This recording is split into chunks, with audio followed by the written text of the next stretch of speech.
అలా వచ్చిన కొన్ని కమెంట్స్ నుంచి మోస్ట్ కామన్ క్వశ్చన్ని ఈరోజు అడ్రస్ చేస్తున్నాను. ఆస్ట్రియాలో బ్యాచిలర్స్ ఎలా చదవాలి, ఆస్ట్రియాలోనే ఎందుకు చేయాలి అనే విషయానికి వస్తే, ఆస్ట్రియా అనేది యూరోప్లో one of the best education destination అండి. బ్యాచిలర్ స్టూడెంట్స్ వాళ్ళ వీసా మీద ఇక్కడ పార్ట్ టైం జాబ్స్ కూడా చేసుకోవచ్చు అనమాట. కాలేజ్ స్టార్ట్ అన్నది జనరల్ గా 2 times లో జరుగుతుంది. ఒకటి ఫెబ్లో, నెక్స్ట్ సెప్టెంబర్లో అనమాట. ఆస్ట్రియన్ యూనివర్సిటీస్ లో డిఫరెంట్ టైప్స్ ఆఫ్ స్కాలర్షిప్స్ అయితే అవైలబుల్ ఉంటాయి. ఇంకా ఇండియాకి కూడా మల్టిపుల్ టైమ్స్ ట్రావెల్ చేయొచ్చు. యుఎస్ లో ఎవరు క్వశ్చన్ చెయ్యరు. నన్ను అడిగితే కన్సల్టెంట్స్ అవసరం లేదండి, చాలా ఈజీ ప్రాసెస్.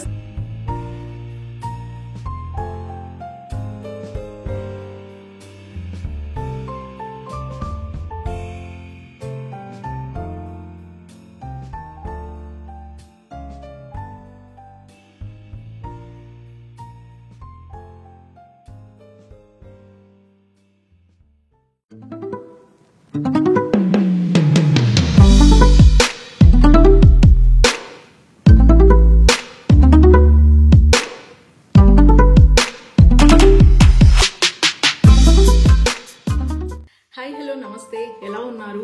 మేమైతే చాలా బాగున్నామండి. Welcome back to my channel ఆస్ట్రియాలో మీ శ్రవంతి. ఇప్పటి వరకు మనం చేసిన వ్లాగ్స్ అన్ని ఆస్ట్రియాకి ఎలా రావాలి, ఇక్కడ వచ్చిన తర్వాత ఎలాంటి జాబ్స్ ఉంటాయి అండ్ సాలరీ రేంజెస్ ఎట్లా అని చూస్తూ ఉన్నాం కదా. ఒకవేళ మీరు గనక ఆ వ్లాగ్స్ చూడకపోయినట్లయితే కింద డిస్క్రిప్షన్లో లింక్ ఇస్తాను, తప్పకుండా చూడండి. ఒకవేళ మీరు గనక నా ఛానల్ని ఫస్ట్ టైం చూస్తున్నారంటే తప్పకుండా సబ్స్క్రైబ్ చేసుకోండి. అండ్ నా మీద నమ్మకంతో చాలా మంది నా ఛానల్ని సబ్స్క్రైబ్ చేసుకుంటున్నారు. వాళ్ళందరికీ కూడా మనస్ఫూర్తిగా ధన్యవాదాలండి. చాలా రోజులు అయింది కదా వ్లాగ్స్ చేసి.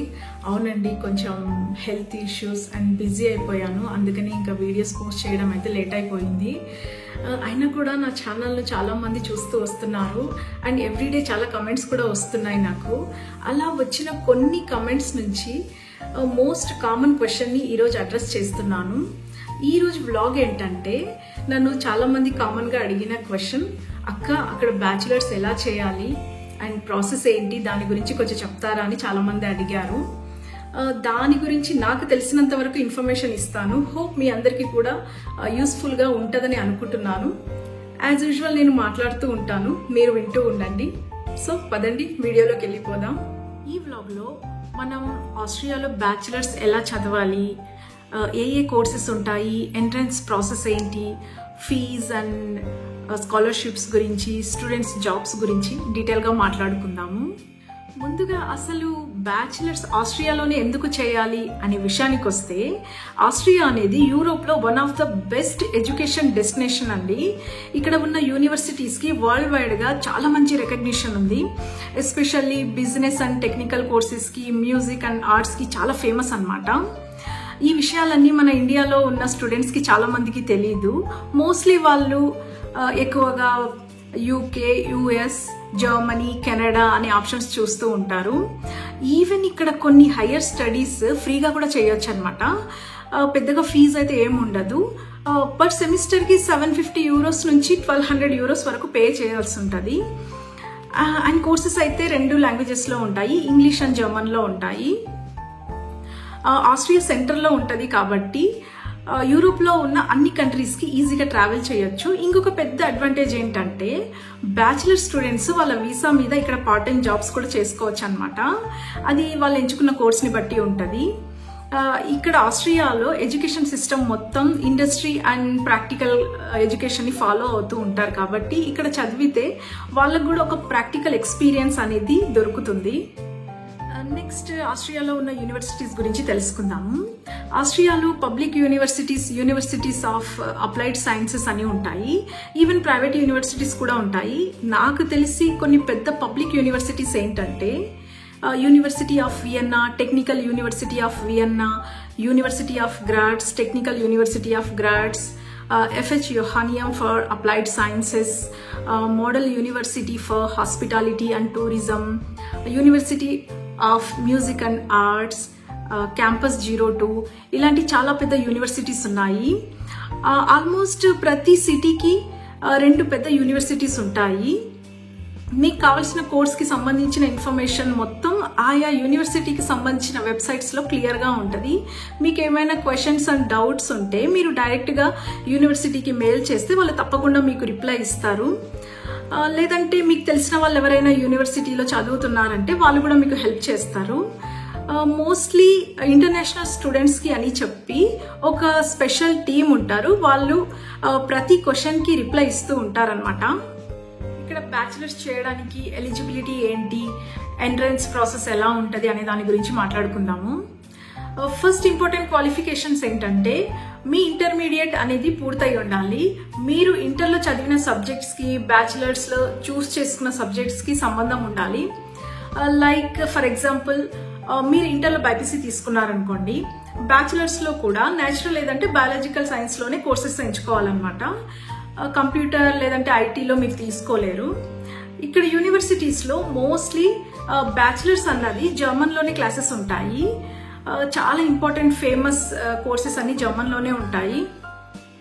కొన్ని యూనివర్సిటీస్ అయితే ఇంగ్లీష్లో కూడా డిగ్రీస్ ఇస్తున్నారు. సో ఒకవేళ మీరు గనక ఇంగ్లీష్లో కోర్సెస్ని చూస్ చేసుకున్నారనుకోండి, దానికి ఐఎల్స్ లేదంటే టోఫెల్ స్కోర్ అన్నది మ్యాండేటరీ. అది కూడా ఐఎల్స్ స్కోర్ 6 కన్నా ఎక్కువ ఉండాలి. జనరలీ ఐఎల్స్ స్కోర్ అనేది 2 years లోపలే ఉండాలన్నమాట. ఒకవేళ మీరు గనక జర్మన్లో కోర్సెస్ చూస్ చేసుకుంటే దానికి మీరు A2 లేదంటే B1 లెవెల్ పాస్ అయి ఉండాలి.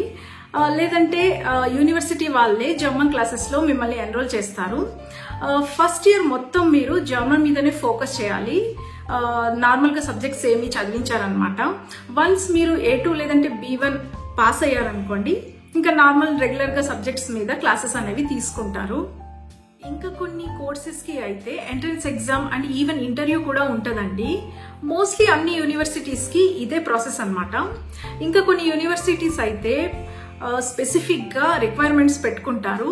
మీరు చూస్ చేసుకున్న యూనివర్సిటీ వెబ్సైట్లో అడ్మిషన్ రిక్వైర్మెంట్స్ అనే సెక్షన్లో క్లియర్గా మెన్షన్ చేసి ఉంటుంది, చూడండి. నెక్స్ట్ అప్లికేషన్ ప్రాసెస్ గురించి మాట్లాడుకుందాము. ఆస్ట్రియాలో బ్యాచిలర్స్కి ఎలా అప్లై చేసుకోవాలి అని చూస్తే మోస్ట్లీ అన్ని అప్లికేషన్స్కి ఫస్ట్ స్టెప్ ఆన్లైనే అనమాట. ఆస్ట్రియాలో కాలేజ్ స్టార్ట్ అన్నది జనరల్గా 2 times జరుగుతుంది. ఒకటి ఫెబ్లో, నెక్స్ట్ సెప్టెంబర్లో అనమాట. ఫెబ్ ఇంటేక్కి డిసెంబర్లోనే అడ్మిషన్స్ స్టార్ట్ అయిపోతాయి. సెప్టెంబర్ ఇంటేక్కి జూన్లో అడ్మిషన్స్ అనేవి స్టార్ట్ అయిపోతాయి. నెక్స్ట్ ఏమేం డాక్యుమెంట్స్ సబ్మిట్ చేయాలి అని చూద్దాము. మీరు మీ 10th 12th marks list, IELTS score, ఇంకా లాంగ్వేజ్ ప్రూఫ్ అనేవి సబ్మిట్ చేయాలి. ఈ అడ్మిషన్లో ఇంకొక ఇంపార్టెంట్ డాక్యుమెంట్ సాప్ అనేది కూడా సబ్మిట్ చేయాలి. సాప్ అంటే స్టేట్మెంట్ ఆఫ్ పర్పస్ అనమాట. ఇందులో మీరు మీ ఎడ్యుకేషన్ బ్యాక్గ్రౌండ్ ఏంటి, మీ మోటివేషన్ ఏంటి, ఆస్ట్రియాలో పలానా యూనివర్సిటీలో పలానా కోర్స్ని మీరు ఎందుకు చేయాలనుకుంటున్నారు, మీ ఫ్యూచర్ ప్లాన్స్ ఏంటి అనే దాని గురించి క్లియర్గా ఒక లెటర్లో రాసి మీరు ప్రజెంట్ చేయాలన్నమాట. ఇంకా కొన్ని కోర్సెస్కి అయితే ఎంట్రన్స్ ఎగ్జామ్ ఉంటుంది అండ్ ఇంటర్వ్యూ కూడా ఉంటుంది అనమాట. ఇంటర్వ్యూ అంటే పెద్దగా భయపడాల్సిన అవసరం ఏం లేదు. మీరు చూస్ చేసుకున్న కోర్స్లో మీకు ఎంతవరకు నాలెడ్జ్ ఉంది అండ్ ఆ కోర్స్ని మీరు ఎందుకు చూస్ చేసుకున్నారు అని అడుగుతారు. And me language proficiency, English, German కూడా టెస్ట్ చేస్తారు. వన్స్ ఈ డాక్యుమెంట్స్ సబ్మిషన్ అనేది అయిపోయిన తర్వాత యూనివర్సిటీ నుంచి మీకు అడ్మిషన్ లెటర్ అనేది వచ్చేస్తుంది. స్టూడెంట్ వీసా ఎలా అప్లై చేసుకోవాలి, దానికి ఏమేం డాక్యుమెంట్స్ కావాలి అండ్ ఇక్కడ వచ్చిన తర్వాత ఏమేం ఖర్చులు ఉంటాయి అనే దాని గురించి క్లియర్గా తెలుసుకుందాము. వన్స్ మీకు యూనివర్సిటీ నుంచి అడ్మిషన్ లెటర్ వచ్చిన తర్వాత ఈ స్టూడెంట్ వీసాకి అంటే నేషనల్ వీసా డి అంటారు, ఇది అప్లై చేసుకోవడానికి ఏమేం డాక్యుమెంట్స్ కావాలనేవి చెప్తాను. Number 1 university admission letter. Number 2 proof of funds. Me bank balance minimum 12,000 euros వరకు ఉన్నట్లు ప్రూఫ్ చూపించాలన్నమాట. ఎందుకంటే మీరు స్టూడెంట్గా ఉన్నప్పుడు మీ ఖర్చులన్నీ మీరే చూసుకోవాలి కదా.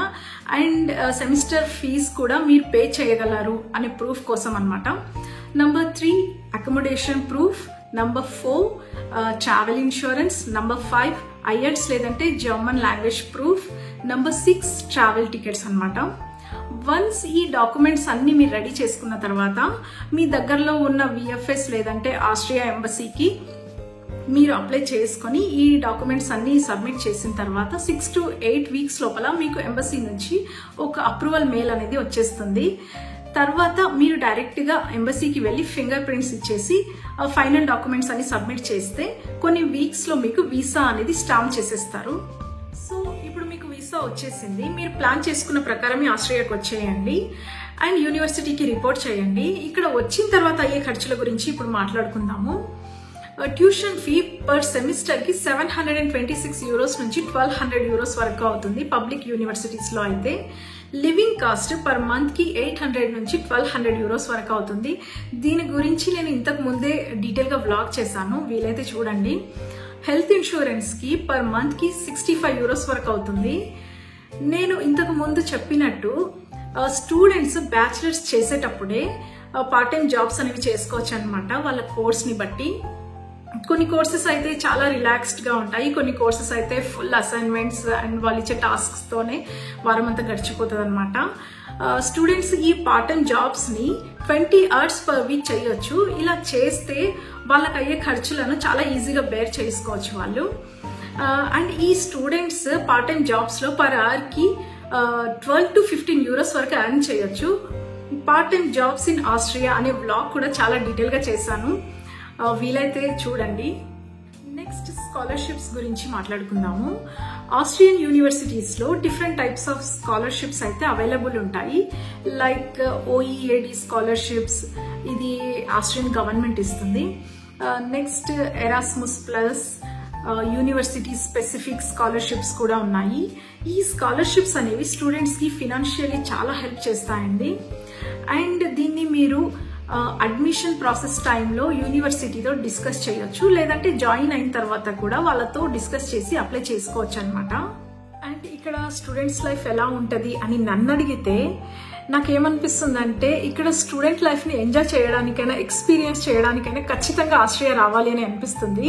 ఎందుకంటే ఇక్కడ స్టడీస్కి, ఎక్స్ట్రా కరికులర్ యాక్టివిటీస్కి అండ్ ట్రావెల్కి ఈక్వల్గా ఇంపార్టెన్స్ ఇస్తారు. అండ్ ఈవెన్ దో జర్మనీలా మల్టీ కల్చరల్ కాకపోయినా ఆస్ట్రియాలో different types of cultures, friends, communities ఉంటాయి. ఆస్ట్రియా అనేది research and development and technical పరంగా చాలా అడ్వాన్స్లో ఉందండి. సో జాబ్ ఆపర్చునిటీస్ కూడా చాలా ఉంటాయి మీకు. ఇంకో మంచి విషయం ఏంటంటే ఇక్కడ అన్ని జాబ్స్ వాళ్ళని ఒకేలాగా ట్రీట్ చేస్తారు. ఇంకా సేఫ్టీ పరంగా కూడా క్రైమ్ రేట్స్ చాలా తక్కువ ఉన్నాయి. అమ్మాయిలకి చాలా సేఫ్టీ అని చెప్పొచ్చు. ఎవరి పని వాళ్ళు చేసుకుంటూ పోతే మన జోలికి ఎవరు రారు కదా. అండ్ స్పెసిఫిక్గా ఇంకో కమెంట్ నాకు ఏమొచ్చిందనంటే ఇక్కడ తెలుగు కమ్యూనిటీస్ ఉన్నాయా అని చాలా మంది నన్ను అడిగారు. వియన్నాలో అయితే 2 తెలుగు కమ్యూనిటీస్ ఉన్నాయి, గ్రాడ్స్లో ఒక తెలుగు కమ్యూనిటీ. ఇలా ప్రతి పెద్ద సిటీలో తెలుగు కమ్యూనిటీస్ ఖచ్చితంగా ఉంటాయండి. ఏదన్నా అయితే వాళ్ళే చూసుకుంటారు. అండ్ ఆస్ట్రియా యూరోప్లో సెంటర్లో ఉంది కాబట్టి 8 to 10 యూరోప్ కంట్రీస్ని వీసా ఫ్రీ ట్రావెల్ చేయొచ్చు అనమాట. ఇంకా ఇండియాకి కూడా మల్టిపుల్ టైమ్స్ ట్రావెల్ చేయొచ్చు. యుఎస్లో ఎవరు క్వశ్చన్ చెయ్యరు. సో అదండి, ఈ వీడియో మీకు ఆస్ట్రియాలో బ్యాచిలర్ స్టడీ గురించి ఒక క్లియర్ ఐడియా ఇచ్చిందని అనుకుంటున్నాను. నేను ఇంకా స్టూడెంట్స్ లైఫ్ గురించి, ఇంకా ఇక్కడ అయ్యే ఖర్చుల గురించి డీటెయిల్ వ్లాగ్ కూడా చేశాను, తప్పకుండా చూడండి. ఇంకా చాలా మంది నన్ను అడిగిన క్వశ్చన్ ఏంటంటే మంచి కన్సల్టెన్సీస్ని సజెస్ట్ చేయమని అడిగారు. నన్ను అడిగితే కన్సల్టెంట్స్ అవసరం లేదండి, చాలా ఈజీ ప్రాసెస్. మీరు డైరెక్ట్గా యూనివర్సిటీస్తో డిస్కషన్ చేయాలి, నెక్స్ట్ ఎంబసీతో డిస్కషన్, అంతే అండి, చాలా ఈజీగా అయిపోతుంది. ఒకవేళ మీరు కన్సల్టెన్సీ త్రూ వెళ్తే వాళ్ళు మీకు 60 నుంచి 70,000 వరకు ఛార్జ్ చేస్తారు. ఒకవేళ మీకు ఆ డబ్బులు ఉంటే వీసా ప్రాసెస్లో, ఫ్లైట్ టికెట్స్లో హెల్ప్ అవుతుంది. నేను గ్రాడ్స్ అనే సిటీలో ఉంటానండి. ఇక్కడ కూడా చాలా పెద్ద పెద్ద యూనివర్సిటీస్ ఉన్నాయి. మీరు ఏ కోర్స్ని, ఏ కాలేజ్ని చూస్ చేసుకున్నారో నాకు కమెంట్స్లో చెప్పండి. ఒకవేళ ఆ కోర్స్ గనక ఇక్కడ ఉంటే నేను తప్పకుండా మీకు కనుక్కొని హెల్ప్ చేస్తాను. నా ఇన్స్టా ఐడి కూడా డిస్క్రిప్షన్లో మెన్షన్ చేశాను, అక్కడ కూడా నన్ను కాంటాక్ట్ అవ్వండి, లేదంటే ఈమెయిల్ కూడా చేయండి, తప్పకుండా రిప్లై ఇస్తాను. నేనైతే మీకు మంచి యూనివర్సిటీ, మంచి కోర్స్ దొరకాలని మనస్ఫూర్తిగా విష్ చేసుకుంటున్నాను. నా వీడియో గనక మీకు యూస్ఫుల్గా అనిపిస్తే మీ ఫ్రెండ్స్ అండ్ ఫ్యామిలీకి షేర్ చేయండి, లైక్ చేయడం అసలు మర్చిపోవద్దు. మోర్ అప్డేట్స్ కోసం నా ఛానల్ని తప్పకుండా సబ్స్క్రైబ్ చేసుకోండి. మళ్ళీ ఇంకో వీడియోతో మీ ముందుంటాను. గుడ్ లక్ అండి.